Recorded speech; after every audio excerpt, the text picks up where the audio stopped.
Welcome into Season 2, Episode 4 of Project Blackbird, where I'm restoring a 1989 Pontiac Firebird that belonged to my grandfather. He bought it brand new in 1989, and I've been restoring it over the last few years. In the previous episode, I took the Firebird in to have a mechanic fix this because I narrowed down the issue to valve stem seals. Oil was getting into my spark plugs, causing a bad spark, or at least so I thought, because after I picked up the car from them, it didn't make it home. I had to tow it back to my parents' house and try and figure out what is wrong with this.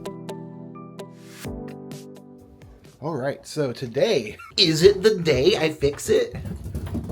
That's Paco running, but I don't know. I'm gonna check the spark plugs, see if they cleaned them. Maybe those just need to be replaced. Maybe it's that simple. I doubt it. You want to say hi, Paco? Hey.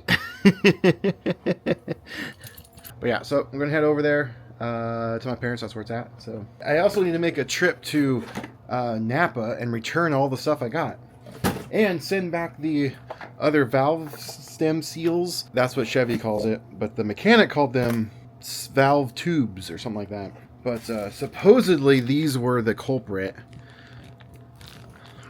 Supposedly. I gotta send those back. These were like $50. And then I gotta take this to Napa to return the part, as well as the valve cover gasket. They got their own, even though I said I had the parts, but whatever. It's okay. Gosh dang it. Hopefully today I can figure out what's going on and get some answers. And if you don't remember, the car doesn't idle correctly, and when I give it some gas, it kind of chokes out. So that's what we're hoping to fix today. So I'm going to pull two of the spark plugs that I knew had the oil on them and see if they're clean. If they're not clean, maybe that's a good indication that is what's wrong with this and it's not running. If they are clean, then there's something else wrong with this, and I don't know what it is. Luckily, the ones that were leaking are up here on this side, so they're the easiest ones to get to. The ones on the other side are not so much. I'm kind of hoping they didn't clean these, because then that's the problem. But at the same time, why wouldn't they do that? There's this hose in the way, which I think is a fuel line, but they're right there. I can't really get a grip on them, but they are not coming off really easily. So that might be a good sign, actually, because the last time they would have been pulled off would have been over a year ago. A few moments later. Come on, is there oil? Is there oil? Is there oil? Shoot, there's no oil. I wish I took a picture or some video of the before, because last time I took the spark plug out, there was visible oil liquid on the tip of the spark plugs, like dripping off. And this looks pretty dry. I did clean them. Maybe not very well. It's pretty black. Maybe it's my injectors. Funny that I bring up injectors here. This does come into play later in the series. I'm also going to re-gap them too, even though I just did that. When was that, last year? But I'm going to re-gap them again. It's on the outside, not the inside. Yeah. Yeah, but it's a little damp. Yeah. Yeah, this one's wet. Yeah. So they didn't clean them. Yeah. I pulled a few more spark plugs and the tips were wet. So either the mechanics didn't clean them after installing the seals, or the seals are still leaking. Or even worse, did they even replace the seals? Also, watch me almost get electrocuted. Go through this whole hassle. Oh shoot, what was that? All right, I almost died. I think what I'm just gonna do, I'm gonna get new plugs, new wires, maybe even the distributor cap, potentially.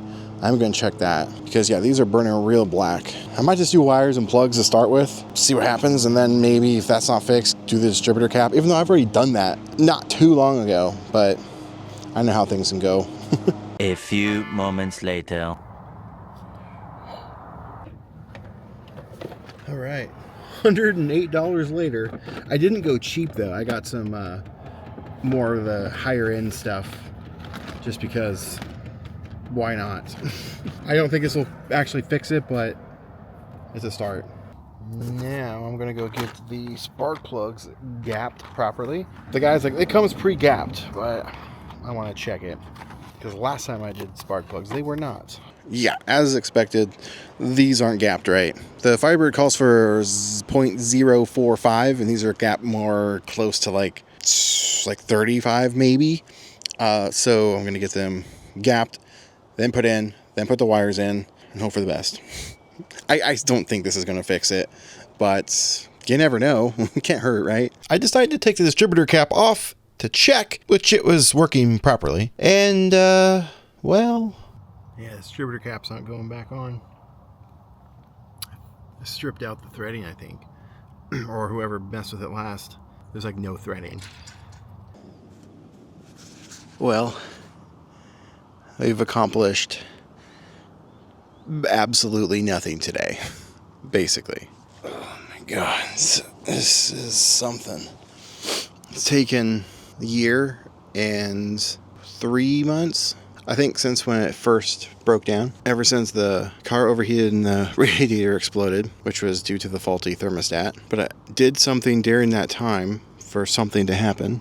And now, here we are, a year and like 4 months later, faced with just newer problems that aren't what's wrong with it. It's just stuff that I've broken or have just broken on its own as a little side quest to prevent me from trying to fix the main problem. That's getting this thing running. The next venture that I have to do is pull the distributor so I can mount the cap back on. The cap won't go back on right now. So, it's so discouraging. Accomplished nothing except put in new spark plugs. That's all I did today. I've been at this for like 5 hours, I think. So I'll come back tomorrow, pull the distributor, and start it up. See what happens. Will it fix it? Probably not. With my luck, I'm not giving up. She will fly again. Just how much money is it going to take? I don't know. The perks of being a YouTuber. I get to write off all of these expenses.